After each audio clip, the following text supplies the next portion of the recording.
Actualidad Radio, la información nunca sonó tan bien. De Reagan y las presidencias que vinieron después, y Clinton y Obama y los dos Bush, y hasta el día de hoy seguimos fallando en eso. Y es tratar de interpretar la mentalidad de los ayatolas de Irán. Podemos imaginar la mentalidad, por ejemplo, de los monarcas de Arabia Saudita o de Qatar, de los Emiratos Árabes, de Jordania.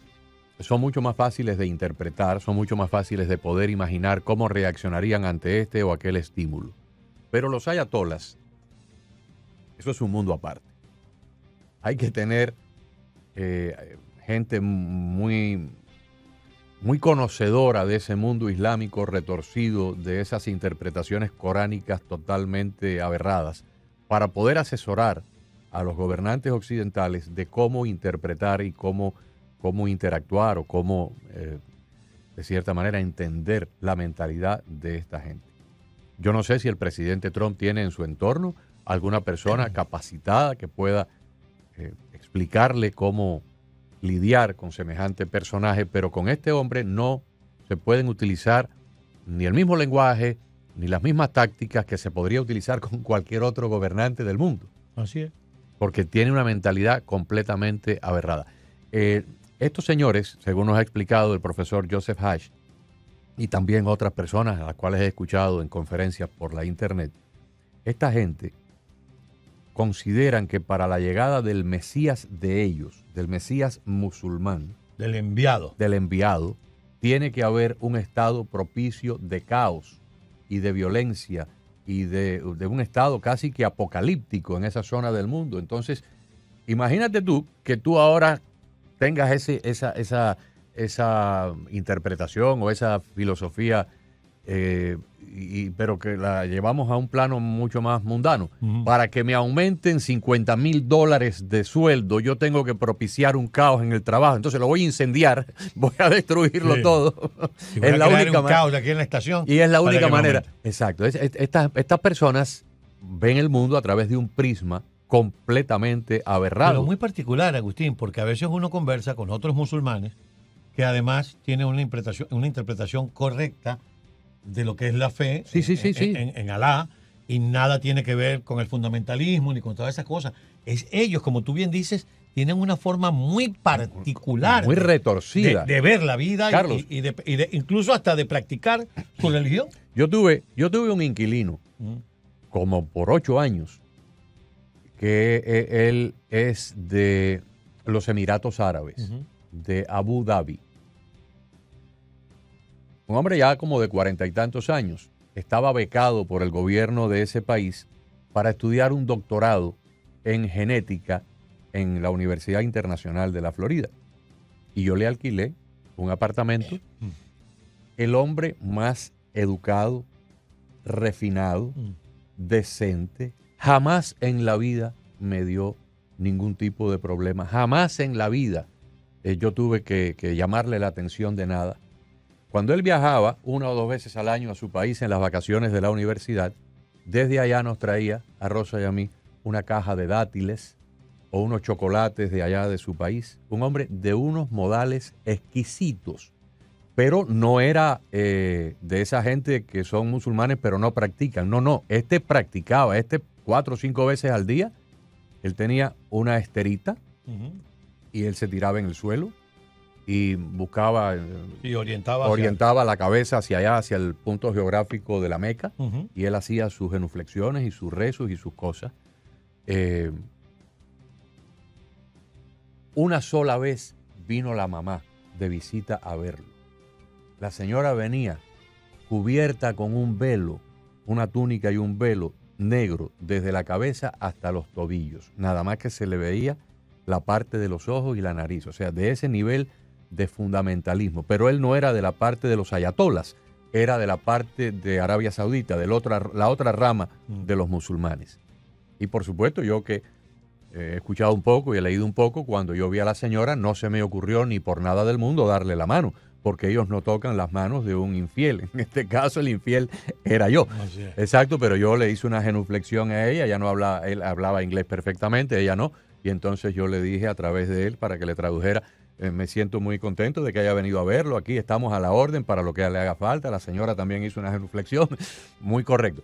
Pero te digo, este hombre, este musulmán, que es el contacto más directo, más personal que yo he tenido con él, y fue por 8 años, fue mi inquilino, hasta que se graduó con su doctorado y se marchó. Y ya se marchó para allá y 2 o 3 veces me mandó mensajes en las Navidades nuestras, me mandaba mensajes de felicitación, en el Día de los Padres, en fin. Un caballero por los Un caballero completo, un hombre exquisitamente refinado, de una familia acaudalada y becado por el propio gobierno. Pero esto no tiene nada que ver con los ayatolas. No, para nada. No, para nada. Para nada. Esto no tiene nada que ver con los ayatolas. No. Comportamiento de esta gente, además el tema. Hay muchos temas, el tema del trato a la mujer. Bueno, la información que manejamos a través de las redes sociales es que de alguna manera fue hackeada la televisión iraní, la televisión pública iraní, y entonces están enviando mensajes al pueblo para que se subleve, para que las mujeres se quiten el velo, se corten el cabello si así lo quieren y comiencen a protestar en contra del régimen del ayatollah. Eso es muy importante, eso lo debe estar haciendo la inteligencia israelí. Así es, supongo yo. El Mossad debe estar detrás de todo eso, al punto que el régimen iraní mandó a apagar. No es que le bajó la velocidad, cortó la internet y no dudamos en pensar que en los próximos minutos Starlink y el señor Elon Musk va a ponerles allí internet satelital para que se comience a generar lo que ellos piensan puede ser una reacción en cadena. Claro. De hecho, están transmitiendo escenas de gente que sale a la calle, de gente que arrastra el retrato del ayatolá por todos lados.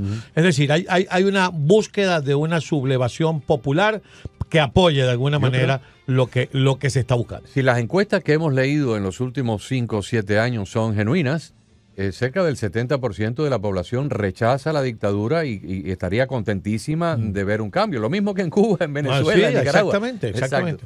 Más allá de que uno sea una actuación puramente autoritaria, recuerden que lo que se practica en Irán es una teocracia donde además el jefe del gobierno también es líder, entre comillas, espiritual de unos cuantos millones de personas. Sí, entonces, pero este hombre está utilizando su poder espiritual y su poder político para oprimir a su pueblo y para amenazar al resto de la humanidad. Así es. Bueno, vamos a los titulares, son las 3 de la tarde, 16 minutos, somos Actualidad 1040M. A esta hora, titulares de las noticias más importantes en cada tarde. Israel bombardeó 2 centros de ensamblaje de centrífugas utilizadas por el régimen iraní para el enriquecimiento de uranio. El presidente Donald Trump dijo hoy a la prensa que le hizo llegar al gobierno de Irán un ultimátum para que abandone totalmente su programa nuclear como requisito para que termine la guerra. El presidente se negó a revelar si ya tomó la decisión de entrar en la guerra para terminar de destruir las plantas nucleares iraníes con bombas de penetración profunda.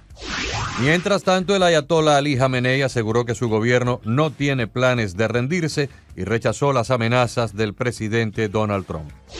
Y Pakistán amenazó con atacar a Israel con armas atómicas y el gobierno de Benjamín Netanyahu utiliza armamento nuclear contra Irán.